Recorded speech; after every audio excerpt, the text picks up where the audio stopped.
ఈరోజు పొద్దున్న వచ్చేసి బండికి అయితే పంచర్ వేయించుకొని ఒక 90 మంది వేసుకొని అయితే వెళ్ళామన్నమాట. ఇక్కడ ఒక అమ్మగారు మందు వేస్తుంది అనమాట. ఒక ఆర్గానిక్ ఇన్స్పిరేషన్ అమ్మగారు తాగేసి పప్పుతో అన్నం తినేసి అప్పడాలు వేసుకొని ఈ పని కాడ వీడియో స్టార్ట్ చేసి 20 రోజుల్లో 8 రోజులు అయితే అయిపోయింది. ఇంకా 12 రోజులు మాత్రమే ఉంది ఈ పని కాడ. పని వచ్చేసి లోపల ఎలా ఉంది మీరైతే చూడండి. ఇది మొత్తం మనం 12 రోజుల్లో కంప్లీట్ చేసి తీయాలి. లోపల అయితే పని నడుస్తూనే ఉంది. బయట మనం చేయాల్సిన పని అయితే ఇంకా ఉంది, అది కూడా చూపిస్తాను. 20 రోజుల్లో 12వ రోజు పని అయితే ఇది. ఫస్ట్ రోజు పూట అయితే చూడండి పెడతా. ఇప్పుడు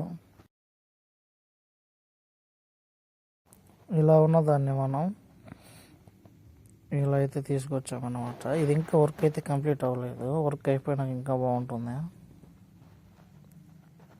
నువ్వు బంద్ చేయి.